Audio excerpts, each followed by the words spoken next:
الحمد لله رب العالمين والصلاة والسلام على رسول الله صلى الله عليه وسلم.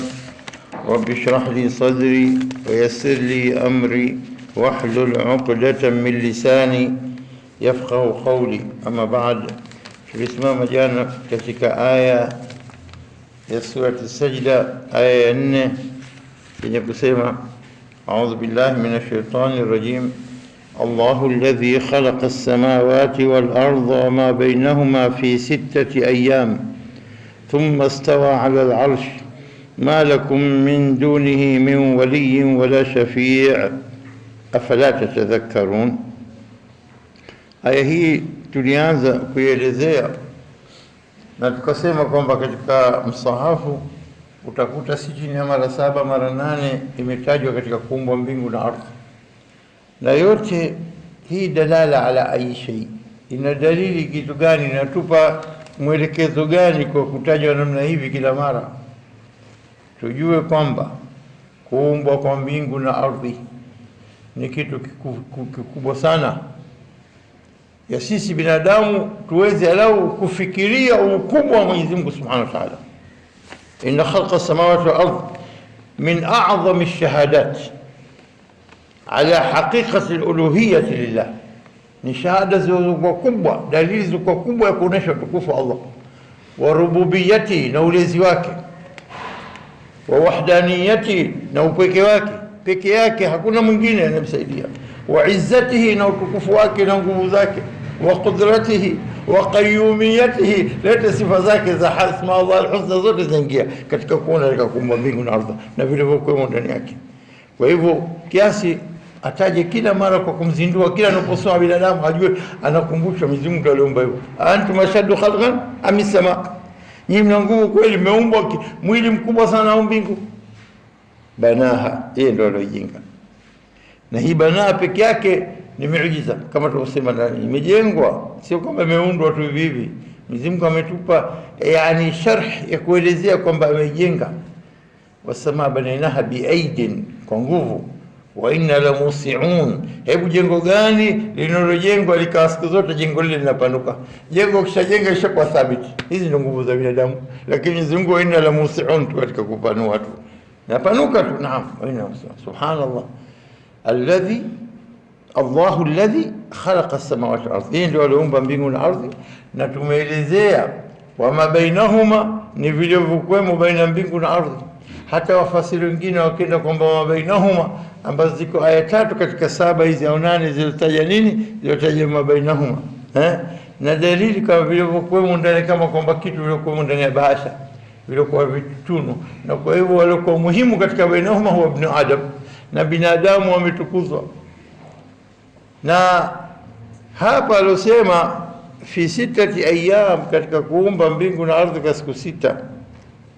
Siku 6 gani? Mwenyezi Mungu anakusudia kutufahamisha kwa mujibu wa akili zetu, kwa 6 zetu. Taibu walipokuwa naomba mbingu na ardhi, wakati huo jua na mwezi ulikuwepo, atakujua siku tayari bado hakukuona na jua. Taibu siku gani? Wakati alipokuwa akiumba dawa. Mwenyezi Mungu kaumba, akaleta vitu vyote, akatia hivyo, akatuonesha namna gani kwa mimi nimekujalia nyie siku na mchana katika mwezi, ujue nyakati. Wanasalunaka anil ahilla, wanakuuliza kuhusu mwezi, kul hiya mawaqitu linnas, hiyo kwa ajili ya nyakati kwa watu, wal haji. Najua kwa ajili ya kupata usiku na mchana, baadhi ya upande wapata usiku hapo mchana na usiku mchana, na lazima iwe hivi. Subhanallah. Kwa hiyo fi 6 ayyam, katika nini? Mwenyezi Mungu kutufahamisha kwa mujibu wa akili zetu, kwa hizi siku zenu mima tauduna, siku mnazohesabu. Kwa hivyo 6 ayyam, na 6 ayyam hizi ukilinganisha siku yetu sisi na nyingine tofauti, kwa sababu sisi siku zetu na malaika tofauti.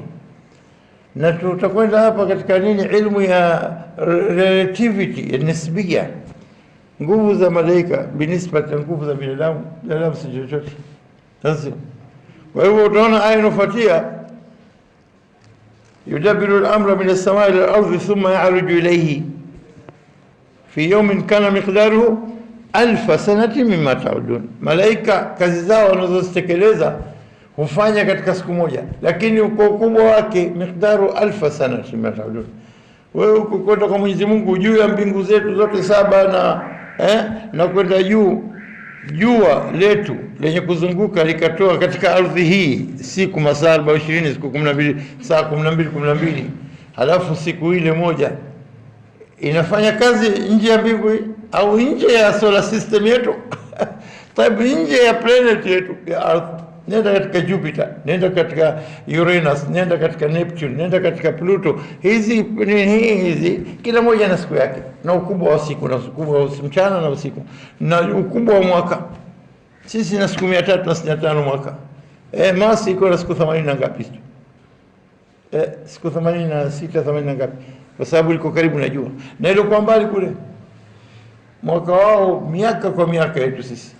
Nisbiyan relatively kwamba sisi katika planeti yetu tunahitilafiana. Unataka kujua malaika siku yake ndio sasa na yetu sisi ya dunia hii yetu, kwamba malaika anapoinuka kwenda na kurudi katika kwa hivyo anapomuumba Mwenyezi Mungu akasema fi 6 ayyam aghlabu dhann wallahu a'lam taban, na kwamba siku hizi kwa ajili ya sisi tufahamu ameifanya kwa siku 6, na wengine wakatoka nje zaidi kisayansi wakasema la, katika nini stages za kuumba hii ni stage 6. Sasa kusudi siku hii rai ya maulama wa sayansi wa kisasa na rai kutoka zamani kwamba 6 ayyam Mwenyezi Mungu anashabihisha hizi na siku zetu ili tuweze leo kufahamu. Wallahu aalam. Mwachie Mwenyezi Mungu 6 yake. Tumesema kwamba nini 6 ayyam kwa fi yawmin kana miqdaru 1000 sanati mimma ta'udun. Siku ya malaika mwenye kudabbir amri Mwenyezi Mungu akawatuma malaika wal mudabbirati amra. Tuposoma naziati. Fal mudabbirati amra ni wenye kudabbir na kutekeleza maamrisho yanayopewa na Mwenyezi Mungu.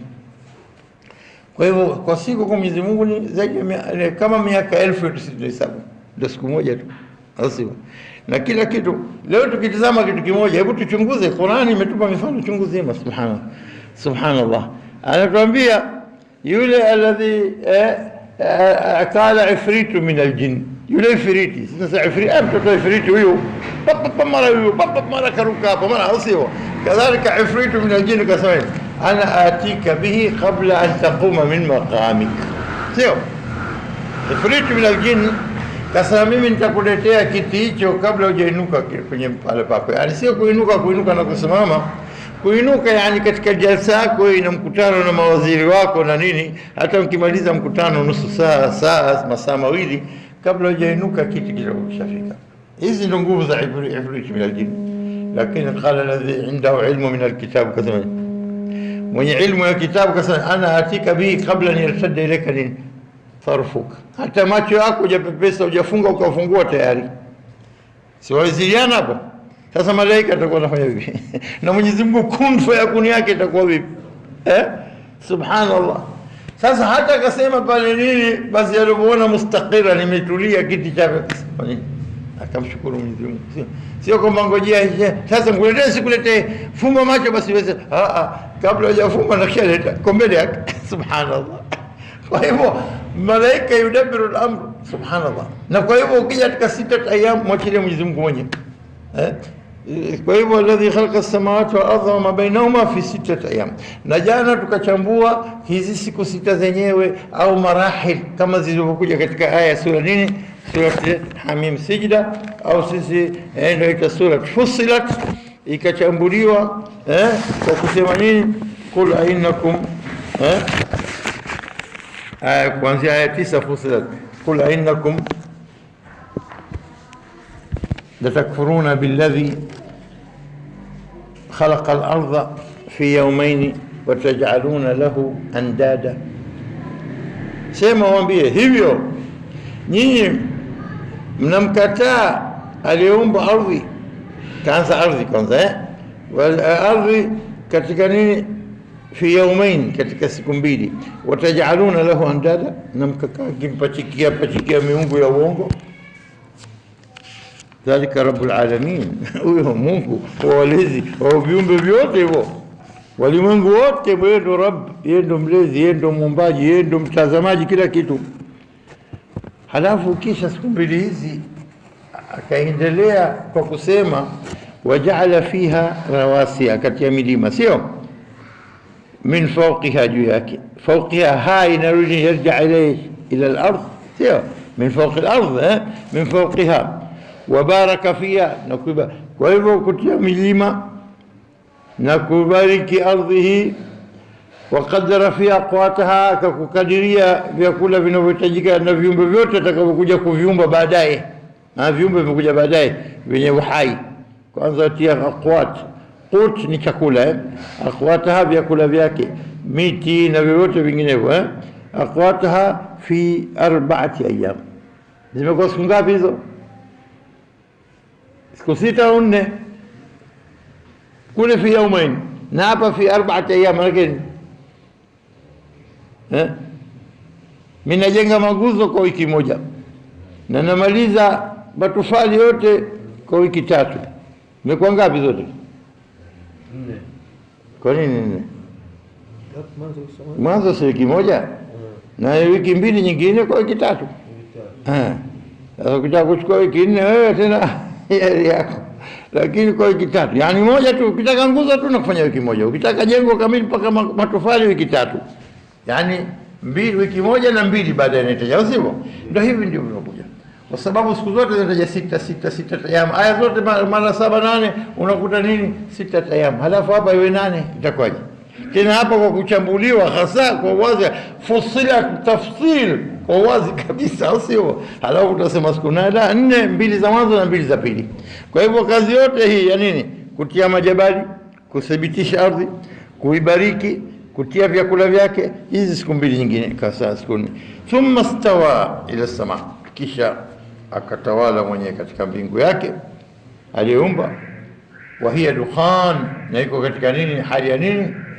Hali ya moshi, dukhan. Haiko katika stage. Ndio hao walichukua tafsiri kwamba marahil takwin al-khalq, takwin au marahil khalq as-samawati wal ardh, zile stage za kuumbwa kwa mbingu na ardhi, wakasema kutiwa majabali ni marhala, kubarikiwa marhala, stage, kukadiria chakula chake stage, kuwa mbingu ikawa kama ni moshi, dukhan ni stage hiyo, na mwanzo inna samawati, haoni walikufuru kwamba samawati wa ardha kanata ratqan, ratq ni stage hiyo. Fafataknahuma, ilikuwa kitu kimoja kimeshikamana, alafu tukavipasua, tukavilipua, tukavigawa. Big bang ilipotokezea ikanini, fafataknahuma, tukavigawa mbingu na ardhi peke yake, kila moja sehemu yake. Kwa hiyo fatq na ratq stage 2. Alafu na stage nyingine inakuja nini? Irsa, kutia majabali, alafu kuibarikia, alafu kukadiria chakula, alafu inakuja tena dukhan, stage ya kwa dukhani, alafu baadaye. Hivi ndio walivyosema baadhi ya maulama. Sisi tunatazama kwa mujibu walivyosema, ila sisi tupate fikra huku na huku, lakini tujue kwamba Mwenyezi Mungu anapotuambia ndio sahihi. Ujuzi wetu, kutokujua kwetu kuhusu hizo 6 ayam na stage za kuumbwa kwa hivi vitu, mwachieni Mwenyezi Mungu. Wachieni mwenyewe Mwenyezi Mungu, sisi tujue kwamba kaiumba kwa siku 6. Taib, kun fayakun iko wapi? Na anahitajia siku 6 Mwenyezi Mungu? La, wallahi Mwenyezi Mungu kwa kun fayakun kaumba, na kun fayakun hii kun fayakun hii akaiwacha tena umuru ziende wenyewe kwa muda unaotaka kwenda, au sivyo? Kwa sababu Mwenyezi Mungu anataka kuthibitisha kwamba kila alichokiumbia, tabia ya vitu alivyoviumba viwe vinaendelea kutumika ili kwa maslaha ya binadamu. Maji kwa moto na kwa baridi na kwa barafu, yote kwa maslaha ya binadamu. Upepo kwa mkali na kupungua kwa maslaha ya binadamu. Jua kung'ara kwa nguvu na kwa kunina, usiku kwa baridi, maslaha ya binadamu. Mwenyezi Mungu ameumba, anataka zende stage. Tumesema sisi, wewe unapotafanya mtindi, tumesema mfano jana, unaopiga unachanganya na mtindi mkukuu na maziwa, basi umekwisha kazi yako. Kun, au sio? Kuwa mtindi, au sio? Tutajaribu kulinganisha halafu unaitia na friji, unaacha. Kazi inaendelea masaa 12 au sio, au zaidi, mpaka inakuwa kidogo kidogo bakteria inafanya kazi mpaka yote inageuka nini? Mtindi. Taib, kuumbwa, kutengenezwa kwa mtindi kumechukua muda gani? Masaa 12 au umechukua dakika 3 ulokoroga? Sema kweli hapo. Au sivyo? Kwa hivyo ukisema kwamba kun fayakun, Mwenyezi Mungu kasema kun fayakun, akawachia wenyewe iendelee kunini, kuinfial, kuwa kama vile anavyotaka. Kwa hivyo subhanallah, Kwa hivyo baadaye faqadhahunna sab'a samawati, akazifanya mbingu zile saba zote fi yawmain, basi kwa siku mbili za mwisho. Wa auha fi kulli samain amraha, akaipa wahi kila mbingu na maamrisho yake, kila mbingu na nini kifanya. Nyota wewe ufanye nini, jua wewe ufanye nini, au sio, mwezi wewe ufanye nini. Kila amri yake, kila jambo lake limepewa kwa kila kilichoumbwa kwa kazi yake iliyokusudiwa katika ulimwengu. Alafu kisha akaambia, je, mtafanya hivi? Hii dalili kutuonesha kwa Mwenyezi Mungu ameviumba vitu vikubwa kuliko sisi, hata vitu hivyo pia vinamtii Mwenyezi Mungu. Wewe nobe kibinadamu kidogo kile, huna nguvu zozote, mwili wako maisha yako yote unategemea kipande cha nyama. Chuma kinaoza na kipande cha nyama kinakupeleka miaka 70 80, au vipi? Haya, niendelee inshallah. Na kipande cha nyama ulopachikiwa hapa kimoyo hichi kidogo ndio unakiamini. Mwanamume jabari anakwenda akirudi anafanya jeuri zake zote, na ile hali ategemea kupiga huko kwa moyo mdogo, kipande cha nyama. Hebu niambie, tazama ujabari wa binadamu. Ujabari sio kwa maana nguvu, ujabari kwa nguvu za dhulma kama ilivyotumika Al-Jabbar binisbati lillah, mwenye nguvu zaidi. Al-Jabbar binisbati lilmakhluq, kiumbe ni kutumia nguvu kwa dhulma. Unafahamu? Ndio kaja jabarut. Kwa hivyo subhanallah, kila mmoja na maana yake. Kwa hivyo hapa tunaposema katika aya hii, kisha kaumba akatengeneza mbingu saba, kilichoumbwa mwanzo mbingu au ardhi. Hapa kataja ardhi kwa sukuni, alafu kisha baadaye thumma stawa, ikisha faqadhahunna sab'a samawati, ikisha akatengeneza mbingu saba kwa siku mbili. Kwa hivyo kwanza ardhi, sio alafu mbingu. Tayeb, tunasoma katika Nazi'at, antum ashaddu khalqan am as-sama banaha, nani mwenye mwili mkubwa wa nguvu na mbingu? Sio rafa'a samkaha fasawaha, amenua uzito wake wote ule unavyoona ile, fasawaha wa akhtasha laylaha, akaleta usiku wake, wa akhraja dhuhaha, akatoa mwanga zake, yani kaumba nyota na mwezi na jua, sio wa akhraja wal ardha baada dhalika daha. Sasa mbingu kwanza au baadaye, baada dhalika ardhi akaifanya nini? Akadahu, maana kusema nini? Dahaha. Wengine wanasema akajalia iwe nini? Mufaltaha. Mufaltaha ni ile shape iliyokuwa na si duara kama mpira, lakini limebonyea juu na chini, hiyo ile shape ya nini? Faltaha ni dahu al-ardh, yani kubinywa kama juu na chini, kama imebinyika ikatuna kati na juu ikafanya baba, yani sio duara kama mpira. Wallahu aalam. Hii rai ya maulama katika sayansi, na wengine wakasema na tafsiri za zamani, wal ardha baada dhalika dahaha, na ardhi baada yake akaifanya nini? Hiyo dahaha imefasiriwa na aya inayofuatia, akhraja minha maaha wa mar'aha wal jibala arsaha, ametoa ndani yake maji yake na malisho yake, majani, wal jibala arsaha, yani malisho yake na maji ndio ni dahu, wal jibala arsaha, na majabali akayatia kama nanga kuthibitisha ardhi.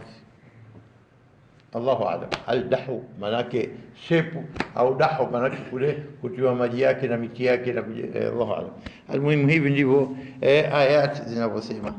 Kwa hivyo tukirudi katika aya yetu ya surati Sajda, tunasema nini? Allahu alladhi khalaqa as-samawati wal arda wama bainahuma fi sittati ayyam, kwa siku sita, sio thumma stawa ala al-arsh. Hapa anasema katika tafsiri ya Kiswahili tunasoma hapa, kisha akatawala kwenye kiti cha enzi. Thumma stawa ala al-arsh, akatawala katika kiti cha enzi. Wakasema maulama wakubwa kina Imam Malik na wengineo wakasema, walistiwa ma'lum, istiwa kaa sawa sawa au kuelekea, kukaa katika enzi popote ilivyokuwa, wewe kwa maana hiyo. Thumma stawa ala al-arsh, walistiwa ma'lum, wal kayf, vipi amekaa, majhul, haijulikani. Wasual anhu bid'a, na kuuliza jambo hilo ni kitu hakimu katika dini, kisiulizwe, kiwache hivyo. Thumma stawa ala al-arsh, al-arsh sarirul mulk ni kiti cha ufalme. Na hii arshi pia inayo hamalat arsh, hamalat arsh wabebao arsh yaumaidhin 8 kwa 8. Hal 8 safu 8 malaika 8 katika al-Haqqa tunasoma, sio sio anapobeba arsh. Kwa hivyo arshi inao wabebao, wabebaji wao iko katika kubebwa na malaika, au sio? Halafu kisha arshi hii ni kitu ambacho cha mwanzo kilichoumbwa, kama zilivyokuja katika hadithi, baadhi ya hadithi. Kuna tofauti hapa, kwa kuna wanaosema kwamba arshi ndio kitu cha mwanzo Mwenyezi Mungu alichokiumba, wengine wakasema la, alqalam kitu cha mwanzo kilichoumbwa, na arjah kwamba kalamu iliumbwa mwanzo, ikaambiwa andika yote maqadir kulli shay, andika qadar ya kila jambo, kila makhluk kitachoumbwa baadaye. Wallahu a'lam. Haya tuache kwa maulama wakubwa waelezee zaidi mambo haya, lakini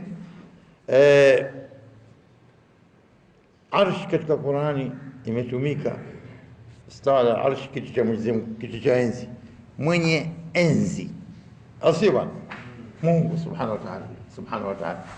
Kwa hivyo arsh imetumika katika Qur'ani kama ala mustawa ibn Adam, makhluq anatumia enzi, kiti kwamba nini, kama walivyokuja pale warafa abawaihi ala al-arsh, mwenyewe Yusuf akainua wazee wake akaweka katika kiti chake arsh, katika sura ya Yusuf, au sio? Qala nakiru laha arshaha, katika sura ni 7 nasoma 7 au sala sura ni katika sura Naml, kaambia nini, badilisheni, tia rangi nyingine arshaha, kiti chake, bilqis, akija atakijua au hakijui. Kwa hivyo imetumika. Na arsh inapotumika kwa viumbe inakuwa kama kwamba ni alama ya ukubwa na nguvu za mwenye kuongoza nchi. Na wanapokuwa kakaa katika arshi, maana nini? Kwamba kazi za kutoka katika field zimekwisha, wameshazunguka, wameshatazama huku na huku, tengeneza hiki, fanya hiki, fanya hiki, halafu tena hurudi kwa mapumziko na kwa ajili ya nini, mazungumzo yaliokuwa yanayofuatia kuhusu kazi iliyofanywa kwa siku ile, au sivyo? Hivi ndivyo binadamu wanavyofanya. Mwenyezi Mungu anataka kuwafahamisha binadamu kwamba yeye baada ya kutengeneza vitu hivi akasambia kun fayakun, akaviumba kwa siku 6, thumma stawa ala al-arsh kwamba nini, isije ikakupitikia kwamba Mwenyezi Mungu kisha akapumzika akachoka. Si Biblia hii, Qur'an yenye kusema Allah anasema kun fayakun. Na Mwenyezi Mungu aliposema akaumba mbingu na ardhi fi 6 ayyam katika sura Qaf, wama masana min lughub, wala haijasio kutupata hata haijatugusa min, hata sehemu ndogo yasi. Tunasema kila mara min, hata sehemu ndogo ya nini, ya machofu. Sehemu ndogo ya nini, ya machofu. Kufumba jicho na kufumbua, unachoka uchoki, lakini umetumia nguvu, hujatumia. Kwa hivyo nguvu ndogo kabisa ulizotumia, muulize mtu aliyekuwa katika intensive care, taabani hospitali, hata jicho hawezi kulifungua, hana nguvu, hajala wiki 3 mwezi, hajala, taabani, anapigwa drip tu kidogo, hiyo drip yenyewe haikubali katika. Hebu niambie, unaweza kulifungua jicho kweli? Anahitaji nguvu. Wewe kwa sababu na nguvu zako uone, unakwenda ukirudi, lakini nguvu basi ya lughub, aqali ya kazi unaifanya, au machofu, kidole kinafanya kazi, ukitikisa kichwa, ukiinuka, ukivuta pumzi, ukiinua kidole, au sio? Chochote unachokifanya wewe, hata kidole chako kidogo kakipeleka hivi bila hata kuhisi kidogo, si umetumia nguvu? Lakini uhisi kwa sababu una nguvu nyingi na nguvu ndogo, umetumia 0.0001% ya nguvu zako kuhisi kitu. Lakini unapokuwa taabani matuti, au mtu aliyokufa anayo nguvu ya kufanya hata kufumba jicho, kufumbua hawezi. Kwa hivyo wamama sana bilughub, haijatupata hata tone ya machofu. Kwa hivyo huyu ndio Allah, hadha huwa Allah. Kwa hivyo Mwenyezi Mungu baada ya kuumba vitu hivi, thumma stawa ala al-arsh. Na hapa dalili aya inasema nini? Allahu alladhi khalaqa samawati wal ardha wa bainahuma fi sittati ayyam, kisha hapo thumma stawa al-arsh, kisha akaelekea katika akatawala kwenye kiti chake. Sasa hapa naambia binadamu, ma lakum min dunihi, ma lakum, hamna yeyote nyinyi, min dunihi, min dunillah, min ma lahu min dunihi min waliyin wala shafii, la hamna mlinzi wa kukulindeni na kukutazameni na hangaikieni, wala mlinzi huyu hawezi akageuka tena shafii, muombezi akakuombeeni. La wali alladhi yatawalla amrukum, najua Allah huwa waliyu alladhina amanu walioamini. Inna waliyi Allah, tunasema sisi mlinzi wangu mwongozaji wangu ni Allah subhanallah. Kwa hiyo umesema la ilaha illa Allah.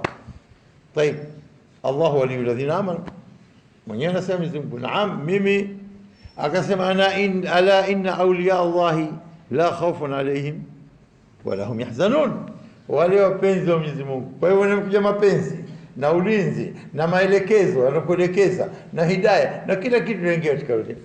Sasa hao atapata kuokoa makafira. Kwa hiyo Mwenyezi Mungu anavyosema la hakuna wali wala hakuna shafii, muombezi. Huyu muombezi kaja kuja kuombea tu, lakini wali anakuhangaikia kwa mambo chungu zima. Kwa hiyo la wali wala shafii min dunillah. Na ukipata yote kukutetea na kukusaidia, basi ujue pia amri kutoka kwa Allah atumike huyu kwa ajili yako. Kwa hivyo pale pale katika min dunihi, min dunillah, asio malakum min dunihi min waliyin, hakuna nani mlinzi wala shafi'in wala muombezi. Afala tatadhakkarun, afala tatta'idhun, afala ta'tabirun, afala ta'qilun. Yote maana moja, hamkumbuki, hamuoni, hamfahamu, hampimi, hamtumia akili zenu, sema nake. Naam, afala tatadhakkarun. Hivi ndivyo aya namba 4 inavyosema. يدبر الأمر من السماء إلى الأرض ثم يعرج إليه في يوم كان مقداره 1000 سنة مما تعدون. يدبر الأمر، نعم يدبر الأمر، من السماء إلى الأرض، نعم من السماء إلى الأرض، ثم بعدين ثم يعرج إليه في يوم كان مقداره 1000 سنة مما تعدون. Sisi tunasema tunapokuwa na kazi yetu, unakwenda katika site, unampa kazi, fanyeni hivi, fanyeni hivi, fanyeni hivi, fanyeni hivi, au sivyo? Unaacha wale wanatekeleza kazi, wewe umekaa katika ofisi yako, bosi wanatekeleza kazi, baada ya mwisho wanafanya si wanarudi kwa bosi, bwana kazi tushaimaliza, tumefanya kile walivyotuambia, tumefanya hivi na hivi na hivi na hivi, au sivyo? Lazima watoe ripoti, au sivyo? Time malaika, je, Mwenyezi Mungu atupa mfano, wanapokuja haya, nendeni kafanya hivi, nendeni kafanya hivi, binadamu fulani kafanya hivi, miti fulani fanya hivi, toa amri zako zote. Falmudabbirati amra, watekeleza amri za Mwenyezi Mungu. Wanakuja kutekeleza kazi, kisha wanafanya nini? Wanarudi kupeleka ripoti kwa Mwenyezi Mungu. Thumma yaruju ilayhi, au sio? Ikisha uruj bi maana suud, kupanda juu kwa Mwenyezi Mungu. Na hii moja katika dalili za kuonesha Mwenyezi Mungu yuko fauka 7 samawati, dalili chungu zima. Amintum man fi samaa an yakhsifa bikum al-ardha, amintum, je mko katika amani hiyo walikuwa mbinguni, asije kudidimizia katika ardhi. Thumma yaruju ilayhi nini, au ilayhi yas'adu al-kalimu at-tayyib, kwa kile maneno mazuri yanafika kwake. Wal amalu salih yarfa'u, na amali njema zina push kalimu tayyib, maneno yako, dhikr, dua, kusoma Qur'ani, maneno ya khair, yote yale yanakwenda kwake, waandikiwe thawabu zako. Ilayhi yas'adu, kwake yanapanda, as-su'ud kwenda juu, yas'adu al-kalimu at-tayyib, maneno mazuri ikiwa supported na nini, wal amalu salihu yarfa'u, na amali zako njema zinasukuma mbio, yanasukuma nini, maneno yako mazuri, ikiwa kusoma Qur'ani, ikiwa kumkumbusha mtu, ikiwa kumwelekeza mtu, ikiwa kumuongoza, ikiwa kumfundisha maneno ya khairi, ikiwa kumsabih, ikiwa kumsalia mtume, maneno yote ya khairi mema yanapanda kwake. Kwa hivyo suud yaruju, thumma, alafu ninasema hapa, nasema thumma yaruju ilayhi, inakwenda kwake. Sawa. Nakumbuka za Mi'raj, Mtume sallam amepaishwa mpaka fauka sab'a samawati, mpaka akafika katika inda sidratil muntaha, indaha jannatul ma'wa. Tayeb, kenda huko kufanya nini Mtume sallam? Si alikuwa na appointment au sio bwana? Alikuwa na miadi na Mwenyezi Mungu Subhanahu wa Ta'ala, kapangiwa na Mwenyezi Mungu, akaletewa kipando cha kupanda, akafanyiwa kila kitu, time yake kawekewa usiku, part of the night, sehemu ya usiku, au sio? Kila kitu kapangiwa, na huko anahitaji hivi na hivi, katengenezwa kwa ajili ya kwenda kule. Kwa hivyo Miraji imetokezea sehemu gani? Mkutano mkubwa baina Mtume sallam kumkabili Mola wake Subhanahu wa Ta'ala ulikuwa wapi? Katika ardhi wala juu? Kwa hivyo hii dalili ya kuonyesha Mwenyezi Mungu yuko fauka sab'a samawati, inda sidratin indaha, huko jannatul ma'wa wa arshur rahman na janna wa nar, kila kitu huko, tena ulimwengu mwingine kabisa. Leo binadamu Mwenyezi Mungu katujalia tuzame jicho. Leo unaishi Afrika, unaishi wapi? Mtu akishaingia Amerika, bwana, ukiingia Marekani bwana, unahisi kama umeingia mji mwingine, hupo duniani kabisa. Hivi ndio walikuwa wakituambia zamani, umeingia katika ulimwengu wa aina pekee. Watu wanaishi hata kutoka jimbo mpaka jimbo, wanakwenda kwa madege au sio, wanakwenda maana kama ndio mengi tunasikia, wala kuna chochote. Basi huko kweli ndio penye mambo huko peponi. Allahumma ja'alna min al-janna, Allahumma ja'alna min yudabbiru al-amra min as-samai ila al-ardi thumma ya'ruju ilayhi. Malaika wanakalifishwa kazi, yudabbiru al-amra al-khalaiq, mambo ya binadamu, viumbe vyote, amri yao, mambo yao na hitaji yote, malaika wanakalifishwa. Ikiwa amri ya riziki, ikiwa haya, ikiwa mauti, ikiwa siha, ikiwa afya, ikiwa kila al-umur, mambo yote unajua wewe, ambayo binadamu na ghairi binadamu, viumbe vyote, wanyama, nani, wote hawa wanahitaji nini? Wanahitaji maelekezo kutoka Mwenyezi Mungu